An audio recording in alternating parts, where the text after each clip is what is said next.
A paz de Deus, meus amados irmãos, boa noite. Estamos aqui mais uma vez para tentar fazer uma série interessante que possa trazer edificação para vocês. Uma coisa muito interessante, eu recebi uma pergunta do irmão José Roberto Viana 2 semanas atrás. Ele pediu para mim falar sobre o irmão Luiz Franciscon, se era verdade que ele não tinha fundado a congregação cristã, né? E pediu uma explicação a respeito disso. E para mim não ser muito raso, e infelizmente, né, não tem como se aprofundar diante de abundância de material. Eu fiz uma pesquisa, li algumas coisas e vou tecer aqui alguns comentários a respeito dos fatos.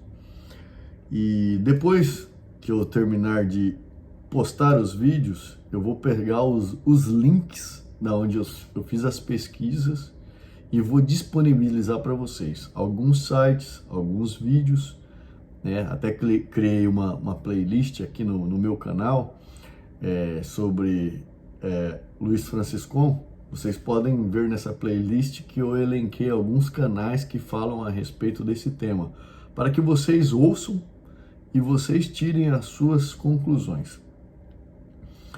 Mas uma coisa é certa: o irmão Luiz Franciscon, de fato, não fundou a congregação cristã no Brasil ou do Brasil. Ele não fundou a CCB. Ele não é o fundador da CCB. Isso nenhuma das correntes vai negar, esse fato. Ele não fundou a congregação cristã no Brasil. E conhecendo um pouco mais sobre esse amado irmão Luiz Franciscon, faz a gente refletir muitas coisas. Primeiro delas, é muito importante que a gente conheça as origens de onde nós estamos. A gente ouve falar histórias e não conhece a profundidade, e as origens remete muito sobre as intenções da pessoa em criar aquilo ali. Porque, como uma pessoa chegou a um denominador, eu vou criar uma igreja. Por que criar uma igreja? Hoje é muito comum a gente ver a criação de dissidências, né? O que é dissidência? Uma igreja, alguns membros daquela igreja não estão satisfeitos, sai daquela igreja e monta outra igreja. E o que a gente vê comumente acontecendo na congregação, alguns irmãos que estão insatisfeitos saem e abrem outra igreja. Isso chama-se dissidência. Hoje está comum, todo mundo está conhecendo, né? Mas não é uma novidade. Isso acontece já há muitos anos. E o que acontece hoje, nos dias de hoje? Nos dias de hoje, os irmãos que estão na congregação cristã, quando eles vê criarem uma dissidência, eles falam mal dessa nova igreja que abriu. Ah, não estava satisfeito com a doutrina, com os ensinamentos, é duro, né? Não quer ficar no verdadeiro caminho, né? Se o sapato está apertado, vai para outra coisa. Se esse terno não te serve, procura outra loja, né? Esses exemplos, esses termos vastamente usados por irmãos do ministério que ocupam a tribuna para ademoestar a igreja. Então, com base nisso, se você já sabe o que é dissidência, então vamos tentar dar aqui o máximo para vocês, de acordo com meus humildes conhecimentos a respeito desses fatos. O irmão Luiz Franciscon, ele foi evangelizado em mais ou menos 1890, mais ou menos 1891. Ele recebeu, né, a palavra, né, o evangelho foi pregado para ele. O evangelho foi pregado para ele e ele creu e passou então a servir o nosso Deus. Vou falar mais ou menos a data por cima, tá?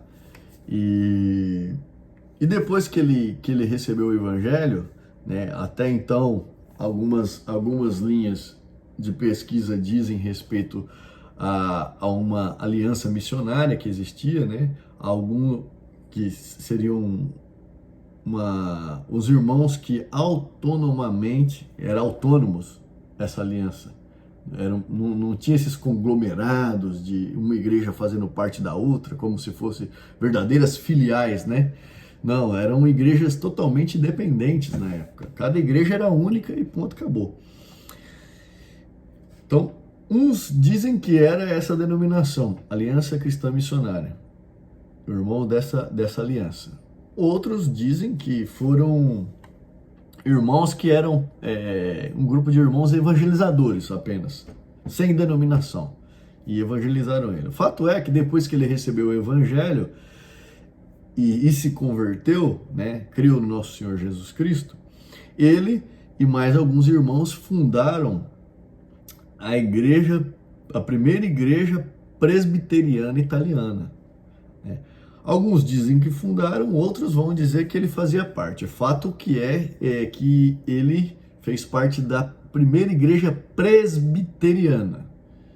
E ali ele iniciou a sua jornada espiritual com o ministério de diácono e depois passou para ancião, né? Veja que é a mesma nomenclatura.